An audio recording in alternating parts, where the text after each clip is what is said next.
आएंगे, अमेठी आएंगे, लेकिन अमेठी से भी इतना डर गए, इतने डर गए, वहां से भागकर अब रायबरेली में खोज रहे हैं रास्ता। अमेठी से गांधी परिवार का ना लड़ना इस बात का संकेत है कि कांग्रेस पार्टी चुनाव में एक वोट पड़ने से पहले ही अमेठी से अपना हार स्वीकार कर चुकी है। मैं भी आज उन्हें कहता हूं और बड़े जी भर के कहता हूं, अरे डरो मत, भागो मत। लोकसभा चुनाव में पहले और दूसरे फेज के मतदान के बाद अब देश की निगाहें तीसरे फेज की वोटिंग पर है। तीसरे फेज में 7 मई को 12 राज्यों और केंद्र शासित प्रदेशों की 95 सीटों पर चुनाव होना है। इन 95 लोकसभा सीटों में कुल 2,963 नामांकन दाखिल किए गए हैं। चुनाव अधिकारियों ने इनमें से 1,563 आवेदनों को वैध माना है। नामांकन वापस लेने की तारीख निकलने के बाद चुनाव लड़ने वाले उम्मीदवारों की संख्या 1,351 है। बता दें कि पहले फेज में जहां 102 सीटों पर मतदान हुआ था, वहीं दूसरे फेज में 88 सीटों के लिए वोटिंग हुई थी। तो चलिए अब बात करते हैं यूपी के 2 बेहद ही खास सीटों के बारे में, जिसे लेकर कई दिनों से चला आ रहा सस्पेंस आज आखिरकार खत्म हो गया। जी हां, हम बात कर रहे हैं अमेठी और रायबरेली सीट की। लोकसभा चुनाव के लिए कांग्रेस ने अमेठी और रायबरेली सीट पर अपने उम्मीदवारों का ऐलान कर दिया है। जिन 2 सीटों को लेकर पूरा देश चर्चा कर रहा था, वहां से कांग्रेस ने बड़ा खेल किया है। रायबरेली से तो प्रियंका की जगह राहुल गांधी को उतारा गया, वहीं अमेठी से स्मृति ईरानी के सामने केएल शर्मा को उम्मीदवार बनाया गया है। अब अमेठी में जिस तरह से गांधी परिवार से बाहर के शख्स को चुनावी मैदान में उतारा गया है, उसके अपने मायने हैं, जिसे समझना बेहद जरूरी है। अमेठी सीट एक जमाने में कांग्रेस का सबसे मजबूत गढ़ रही है। यहां से उसे हराने वाला कोई नहीं था। गांधी परिवार पर तो अमेठी की जनता ने अपनी विशेष कृपा रखी। इसी वजह से संजय गांधी, राजीव गांधी, सोनिया गांधी और फिर राहुल गांधी पर जनता का विश्वास अटूट दिखा। राहुल ने तो 2019 तक ये सीट अपने कब्जे में रखी थी, लेकिन पिछले लोकसभा चुनाव में बड़ा खेल हुआ और अमेठी की सीट कांग्रेस के पंजे से छिटक गई। जीत मिली बीजेपी की कद्दावर नेता स्मृति ईरानी को, जिन्होंने 2014 में भी राहुल के सामने ही ताल ठोकी थी। उस चुनाव में वे हार गई थीं, लेकिन एक बड़ा फर्क रहा। कहना चाहिए वो अंतर ही बताने के लिए काफ़ी है कि आखिर क्यों राहुल ने अमेठी सीट छोड़ दी।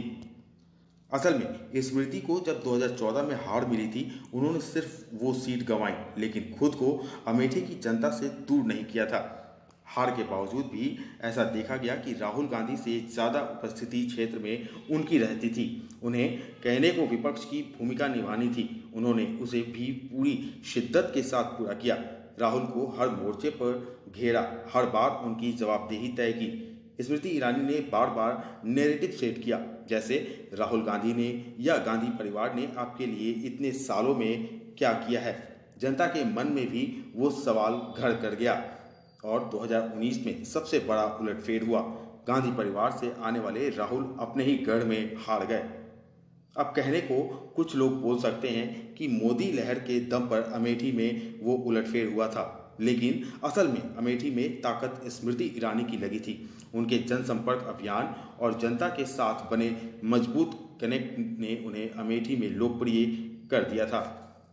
इस बार जब अमेठी की जनता से सीधी बात की, ये पहलू प्रमुखता से सामने आया कि स्मृति ईरानी क्षेत्र में राहुल गांधी की तुलना में ज़्यादा सक्रिय थीं, ज़्यादा बार यहाँ आई थीं। इतना ही नहीं, इसके ऊपर क्योंकि उन्होंने अपना आवास भी वहाँ बना लिया, इसका असर भी जनता की धारणा पर सीधा पड़ा। बड़ी बात यह है कि अमेठी की जनता मानती है कि उनके क्षेत्र में वोट मोदी के नाम पर नहीं, बल्कि स्मृति ईरानी के नाम पर पड़ रहा है। ये दूसरे राज्यों की तुलना में एक बहुत बड़ा फर्क है।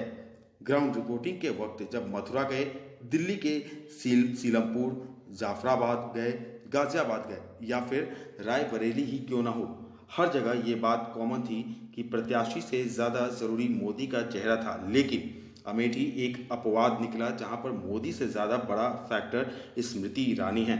अब जानकार मानते हैं कि कांग्रेस को भी ज़मीनी हकीकत का एहसास था। राहुल पिछले 5 सालों में अमेठी में काफ़ी कम दिखे थे। ये एक तथ्य था जिसे नकारा नहीं जा सकता। इतना ही नहीं, इसके ऊपर जिस तरह से खुद राहुल ने बार बार वायनाड को अपना परिवार बताया था, दक्षिण की रणनीति में ज़्यादा दिलचस्पी दिखाई थी, उसका असर भी अमेठी की जनता पर था। ऐसे में अगर राहुल अमेठी से लड़ते, इन तमाम मुद्दों में उन्हें जूझना पड़ता, जवाब देना पड़ता। ऐसे में कांग्रेस ने अमेठी छोड़ राहुल को रायबरेली से उतार दिया। राहुल गांधी के रायबरेली से चुनाव लड़ने पर स्मृति ईरानी ने क्या कहा है, उसे पहले हम आपको सुनाते हैं। मेहमानों का स्वागत है। हम लोग अतिथियों के स्वागत में कोई कसर छोड़ेंगे नहीं। इतना ही कह दूं कि अमेठी से गांधी परिवार का ना लड़ना इस बात का संकेत है कि कांग्रेस पार्टी चुनाव में एक वोट पड़ने से पहले ही अमेठी से अपना हार स्वीकार कर चुकी है, क्योंकि अगर उन्हें लगता कि यहाँ जीत की कोई भी गुंजाइश है तो वो यहाँ से लड़ते, अपने प्रॉक्सी को ना लड़ाते। यहाँ समझने वाली बात यह भी है कि कांग्रेस राहुल बनाम स्मृति ईरानी की जंग नहीं चाहती है। राष्ट्रीय स्तर पर जब मुकाबला मोदी बनाम राहुल चल रहा हो, उस बीच स्मृति ईरानी की अमेठी से एंट्री देश की सबसे पुरानी पार्टी को असहज कर रही थी। एक बार हार भी मिल चुकी है। ऐसे में ये चुनौती ज्यादा बड़ी बन सकती थी। उस डर ने ही राहुल की अमेठी से एग्जिट करवाई और कहना चाहिए स्मृति ईरानी को एक बड़ी सियासी जीत मिल गई। असल नतीजे तो 4 जून को आने हैं, लेकिन जानकार भी मानते हैं कि केएल शर्मा के उतरने के बाद स्मृति ईरानी का सफर बहुत आसान हो जाएगा।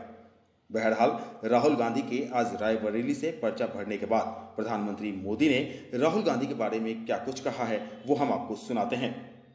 साथियों, मीडिया के कई साथी एक्सपर्ट के साथ अब भी ये अनुमान लगा रहे हैं कि चुनाव कौन जीतेगा।